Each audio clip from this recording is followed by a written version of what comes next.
Waziri Mkuu wa Israel Benjamin Netanyahu ameonya kuwa hatua yoyote ya uhasama kutoka Irani itakabiliwa na jibu kali kufuatia ripoti kwamba Teherani inaendesha mazoezi ya makombora katika miji kadhaa ya nchi hiyo.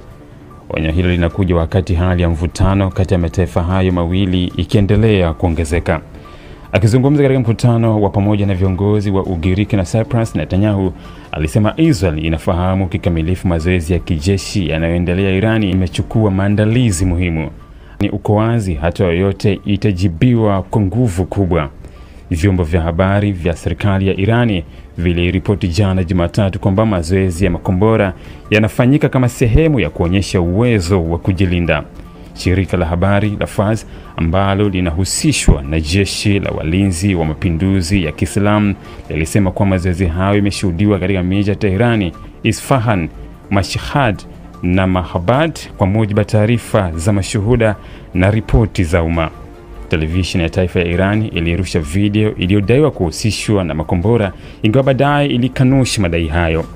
Iran imekataa vikali hoja kwamba mazoezi hayo ni ya kichokozi, ikisisitiza kuwa yana lengo la ulinzi peke yake. Msemaji wa Wizara ya Mambo ya Nje wa Iran alisema kuwa uwezo wa kujilinda wa Irani hauwezi kuwa mada ya majadiliano. Aliongeza kuwa mpango wa makombora wa Irani ni wa kujihami tu na haulengi kutishia nchi nyingine.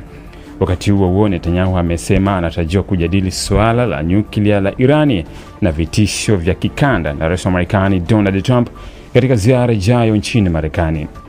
Alisisitiza kuwa matarajio ya msingi ya Israel na Marekani kuhusu Irani hajabadilika. Netanyahu anatarajiwa kukutana na Donald Trump tarehe 29 Disemba katika makazi ya Mar-a-Lago, Florida nchini Marekani. Ripoti za Axios ilidai kuwa Israel imeionya Marekani kwamba mazoezi ya makombora ya Irani yanaweza kutumika kama kifuniko cha maandalizi ya shambulio la kushtukiza, ingawa maafisa wa Marekani walisema kuwa sasa hawaoni dalili za shambulio la karibu. Mvutano huu mpya unajiri katika mazingira ya kumbukumbu za mgogoro mfupi lakini mkali wa mwezi Juni, ambapo Irani ilitegemea kwa kiasi kikubwa mashambulizi ya makombora baada ya mashambulizi ya Israel kudhoofisha mifumo yake ya ulinzi wa anga na uongozi wa juu wa kijeshi.